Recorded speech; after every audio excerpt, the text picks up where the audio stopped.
Type 3 হচ্ছে তালব্য স দন্ত স মূর্ধন্য ষ এর উচ্চারণ। যদিও তিনটাই স কিন্তু তিনটার উচ্চারণ তিন জায়গা থেকে হয়, অর্থাৎ উচ্চারণের স্থানের জন্য তিনটার নাম আলাদা। ঠিক আছে, তো আমরা দেখি আমাদের প্রথম প্রশ্নটা কি।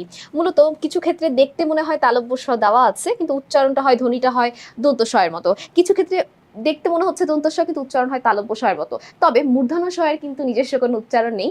যখনই কোনো জায়গায় তোমরা মূর্ধন্য ষ কে দেখতে পাবা সেই জায়গায় উচ্চারণের জায়গায় আমাদের তালব্য স কেই দিতে হবে। মূর্ধন্য ষ এর উচ্চারণ হচ্ছে তালব্য স এর মতো। ঠিক আছে, তো আমাদের প্রথম যে প্রশ্নটা সেটা হচ্ছে শৃগাল শব্দের উচ্চারণটা কি। দেখো শৃগালে এখানে একটা রিকার আছে, এই জন্য রফলায় রশি আমাদের উচ্চারণটা হবে এবং শৃগালে তালব্য ষটা দন্ত স এর মতো উচ্চারণ হয়। এটার উত্তরটা হবে ৩ শৃগাল। ঠিক আছে, শ্রী রফলায় রশি উচ্চারণটা হয়। ঠিক আছে, এরপর দেখো স্মরণ। স্মরণে মূর্ধন্য আছে। তোমাদের আমি আরেকটা কথা বলে দিই, সেটা হচ্ছে মূর্ধন্যয়ের উচ্চারণ কিন্তু মূর্ধন্যয়ের মতো হয় না, দন্ত নয়ের মতো হয়। তাই যেই অপশনে মূর্ধন্য থাকবে সেটা প্রথমে বাদ হয়ে যাবে। আর স্মরণে একটা ফলা আছে, ম ফলা। এই ফলার জন্য উপরে চন্দ্রবিন্দু দিতেই হবে, কারণ আমরা জানি অনুনাসিক বলো বা নাসিক্য বলো, এটাকে রিপ্রেজেন্ট করার জন্য আমরা চন্দ্রবিন্দু ব্যবহার করি। যেমন ধরো আগে আমরা বলতাম গ্রাম, গ্রামকে যখন আমরা গা বলি সেক্ষেত্রে আমাদের চন্দ্রবিন্দু দিতে হয়, যেখানে একটা নাসিক্য ব্যঞ্জন ছিল ম, তাই না। নাসিক্য ব্যঞ্জন হচ্ছে ৫টা, উমো, নিয়, মূর্ধন্য, দন্তন্য, ম।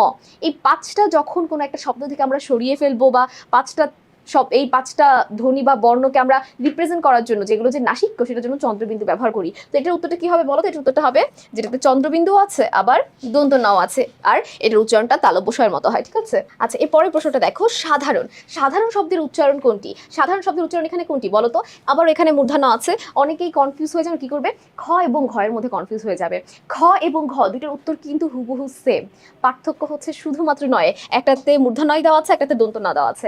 ধরো যেই স্টুডেন্টটা জানে না, কারণ এটার রুলসটা ছিল তালব্য স দন্ত স মূর্ধন্য ষ এর, তাই না। যেই ছাত্র বা ছাত্রীটা জানে না সে কিন্তু ভাববে কি যে দন্ত স আছে, এটা তালব্য ষই হবে।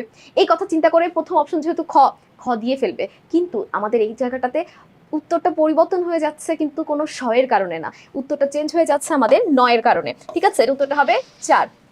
এরপরের প্রশ্নটা হচ্ছে শ্রমিক শব্দের সঠিক উচ্চারণ কোনটি? দেখো শ্রমিক শব্দের এখানে 4টা উচ্চারণের মধ্যে দেখে বুঝাই যাচ্ছে যেটা উত্তরটা কি হবে। আমাদের এখানে শ্রমিকের উচ্চারণ হবে খ।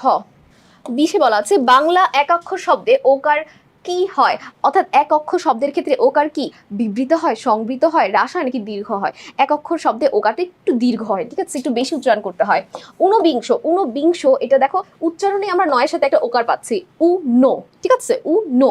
তো উনো আর বিংশ বানান যখন আমরা অনেশ্বর দেখতে পাবো, অনেশ্বর কিন্তু আর আমাদের উচ্চারণে অনেশ্বর থাকে না, সেটা উমো হয়ে যায়। সেটা রং হোক বা বাংলাদেশ হোক, যে কোনো অনেশ্বর আলা মানে শব্দে আমাদের অনেশ্বরটাকে উমো করে দিতে হবে। তাহলে আমার সঠিক উত্তর হচ্ছে ঊনবিংশ। এরপরটা হচ্ছে পদ্ম। পদ্ম শব্দের সঠিক উচ্চারণ কি? এটা অনেকেই পারে না বা অনেকে এটাকে ৩ মনে করে, কিন্তু আমি তোমাদের একটা কথা বলি, এই পদ্ম আর গদ্য পদ্য এক নাম, এটা উচ্চারণ পদ্ম, আর এটার উচ্চারণ হচ্ছে পদ্য। পদ্ম এবং পদ্য এক না, দুটাকেই অনেকে পদ্ম উচ্চারণ করে ফেলে, কিন্তু যখন আমাদের শব্দের শেষে জফলা থাকে তার আগে আমাদের ওকার উচ্চারণ করতে হয়। পদ্মর উচ্চারণ হচ্ছে, কয়ের উচ্চারণটা হচ্ছে গ। তাহলে বাকি থাকে কি এই দুইটা। তাহলে বলো তো এই দুটার মধ্যে আমাদের সঠিক উত্তরটা কি হবে? পদ্ম, কারণ এখানে ফলা আছে, ফলাকে রিপ্রেজেন্ট করছে আমাদের চন্দ্রবিন্দু, কারণ এই দুটো অপশনে বুঝাই যাচ্ছে যে উত্তরটা খ হবে।